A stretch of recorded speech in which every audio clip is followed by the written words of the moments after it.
probably, as soon as we put it up, we'll probably just close the gate and keep it closed. I mean, it's really intended to be an emergency access and hopefully never gets used. So that's basically it on our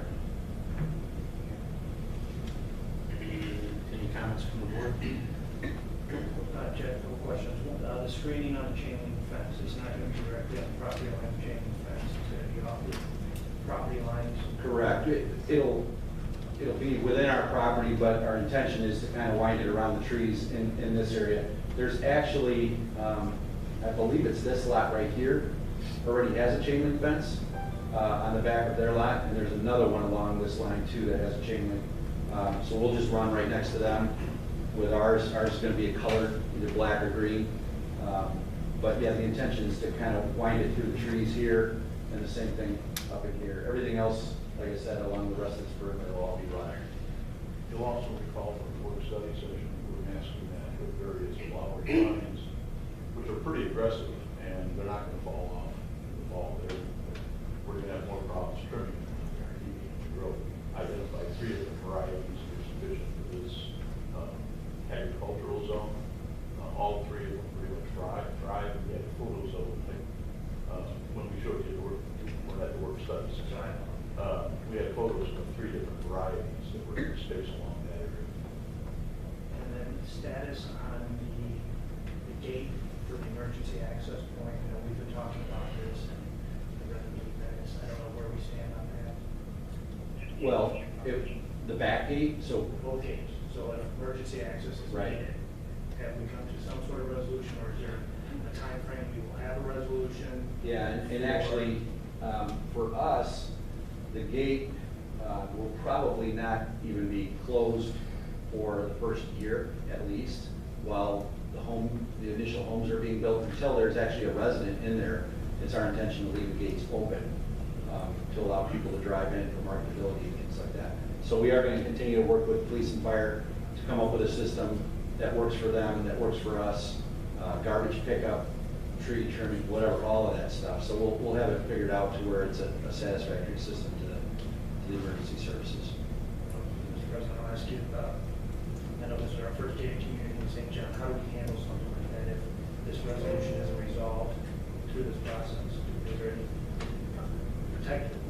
some sort of contingency to make sure this is up and operational for the residents? Or I assume you're going to get there. Yeah, but I'm just right. trying to protect ourselves. Sure. I don't think that's something we can control by the zoning ordinance. That's just something that we brought up as a discussion point. So it's very clear that they need this system because they want to have a gated community. So as a benefit to anybody who moves in there, they're going to have to do this. And, you know, they got to guarantee that the garbage truck can get in there, and the garbage truck doesn't have an Opticom system.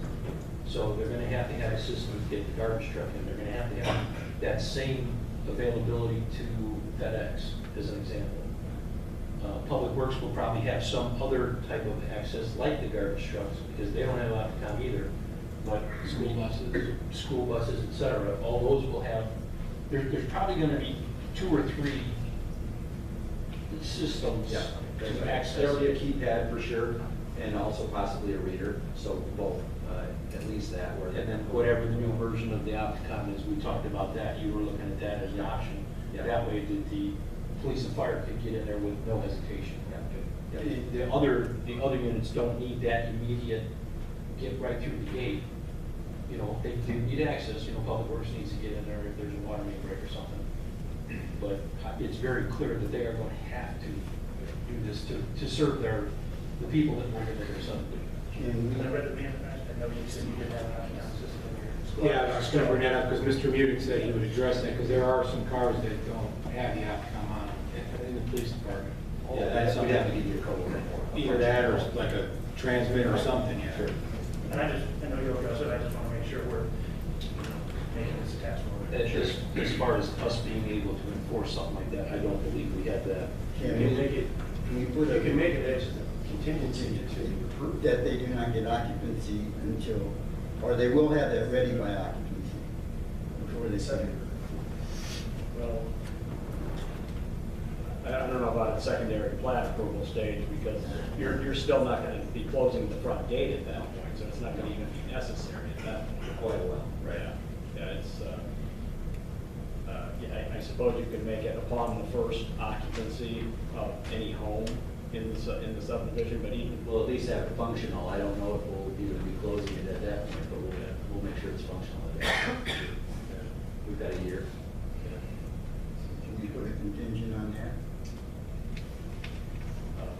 I don't know why not. This way, they will get occupancy contingent that this is ready for the first occupancy.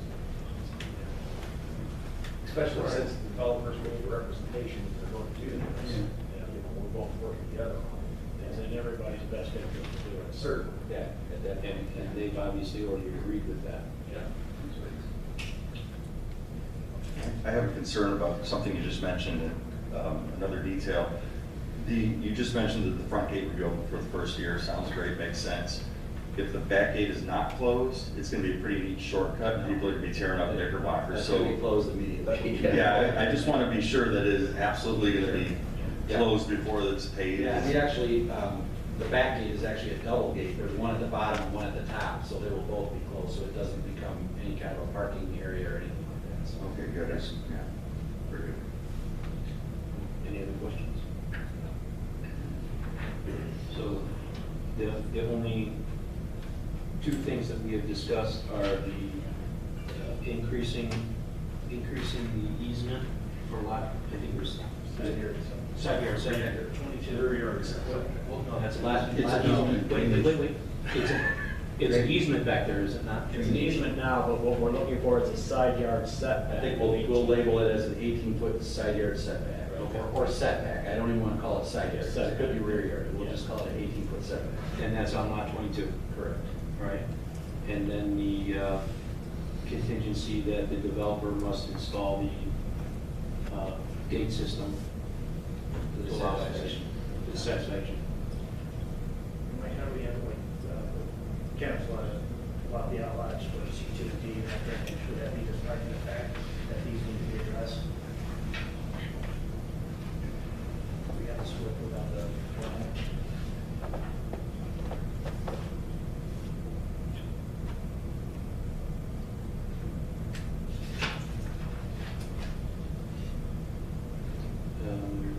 We, as far as the developmental fee, we usually withhold signatures. So that's for final plat. For final plat. Existing 1.4 reservation. That'd be subject to final engineering review and resolution. Yeah, that's fine. Yeah, we've got some minor details to work out with Ken, but we should have those within the next couple of days here. Mr. Kennedy, those are the two of the, last one. Those are two of the covering vines we talked about. One was wisteria, the other one was trumpet vine, and the third one is a member of the holly sign family. Both very rapid growing. We'll actually cover those fences within probably 8 to 12 months.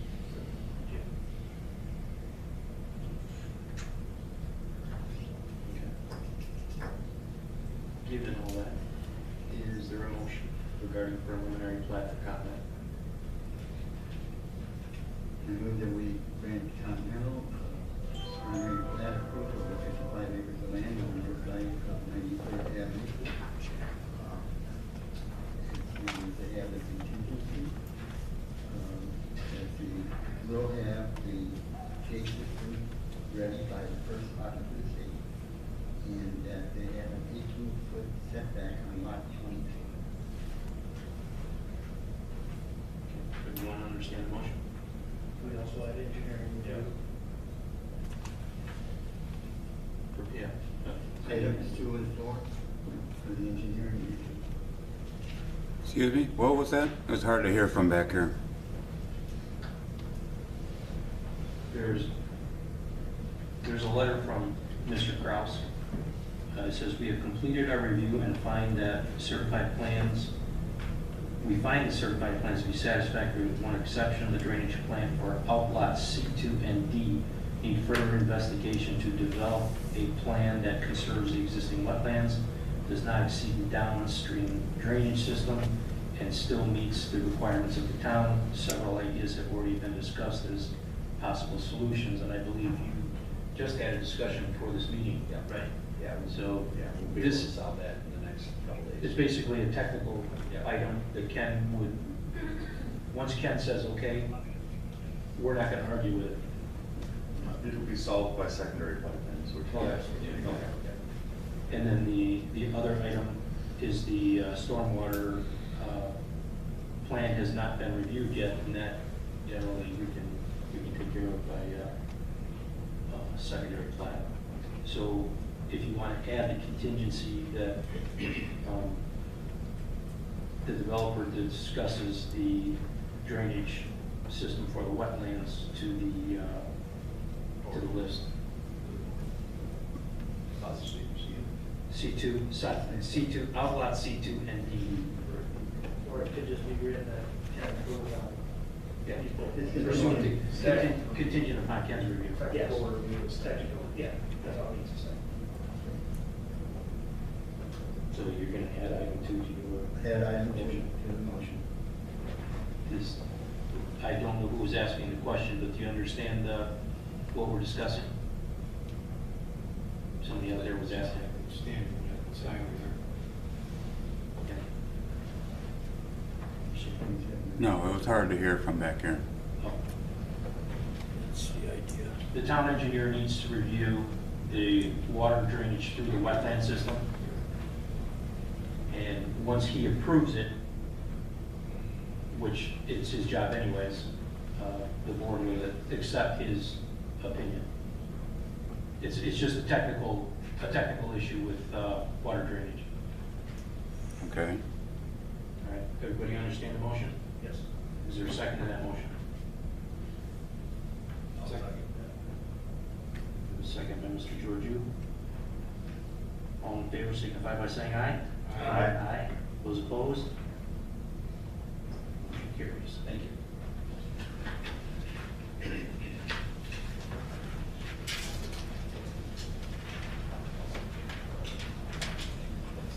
Next item is Three Springs Unit 3, petitioner Dave Barrett.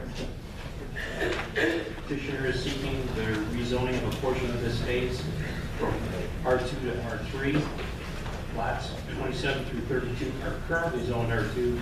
The request is to rezone them to R3, which will enable the petitioner to eliminate the previously platted lots that had pipelines on, multiple pipelines on.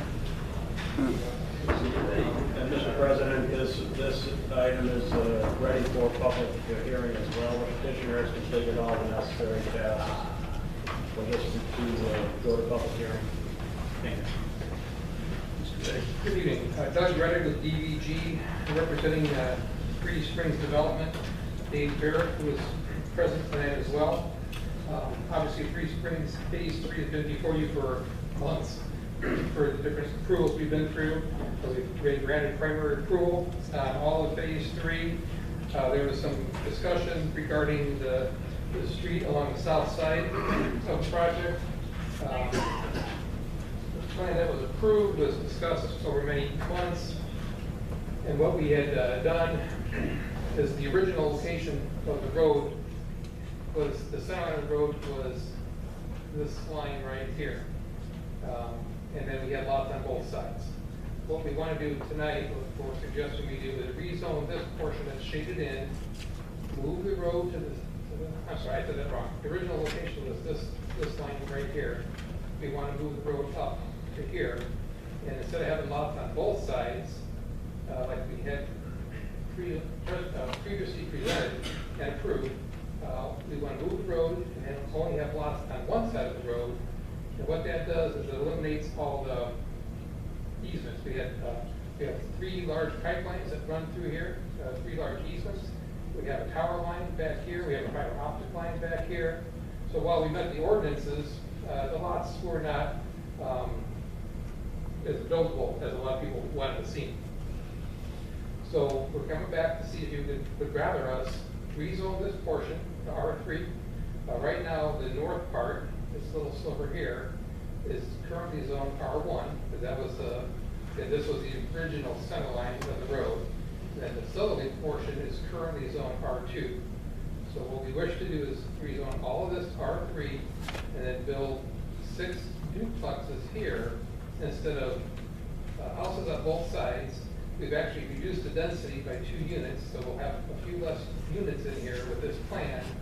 But this is the only way it makes sense for us to move the road and only have lots on one side. Because what we have to do is we have to put in a lot of road from here all the way to here and onto here with very few lots. So if you feel it's better and for public safety to remove those easements and those pipelines from backyards, that's really why we're doing this. We'd like to request permission to rezone this property so we can put duplexes along the south side here, move the road, and then there will be no easements at all on these lots. No, everything will be an outlot maintained by the HOA. So this is what we're here to talk about tonight. I can answer any questions if you have any this time.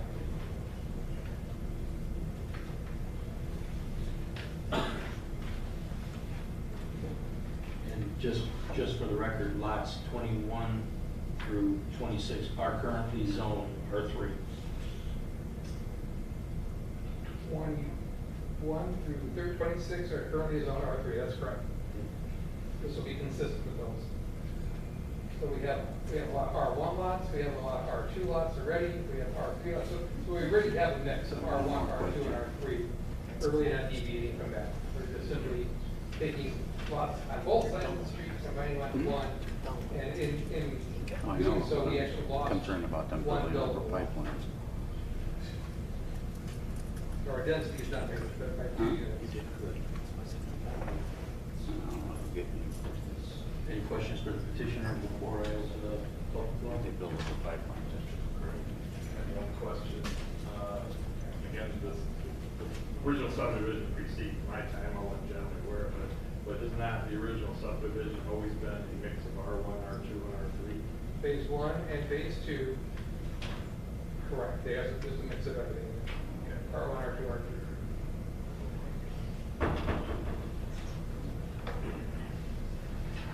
All right, if there's no other questions, I'm going to open the floor to the public. Please come up to the podium, state your name and address for the record. When I call your name, Paul Schultz. Sorry. Paul Schultz, 10103 99th Avenue. I'm just tired of being here. That's it. This has been going on for 2 years. Half of your guys' faces that have been here are new, and it's just ridiculous that you're gonna change this back to R3. The lot widths were 180 along the tracks, and now he's going to 100. It makes no sense.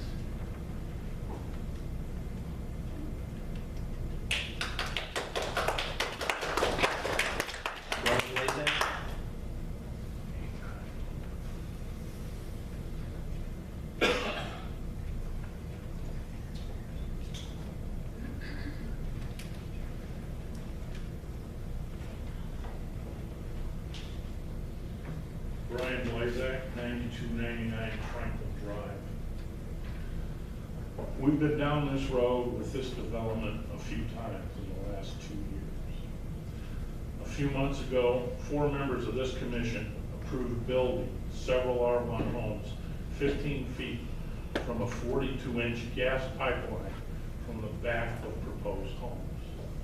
Residents of Three Springs and St. John were not at all pleased about that vote or the approved plat, with the new home buyer's safety being of major concern to all. The developer then realized that the residents of Phase 1 and Phase 2 would never allow new buyers to build a home on those lots without being completely informed about the pipeline that was existing there. So now Phase 3 is back again for rezoning to R2 and R3, adding several duplexes, in addition to the few that were originally on the plat. This Phase 3 was zoned R1 when the buyers purchased their lots in Phase 2. Buyers were told or led to believe that this phase was going to be zoned R1, and they made their financial decisions based on that belief. Therefore, this Phase 3 should remain zoned R1. St. John had an election last month on May 7th. Residents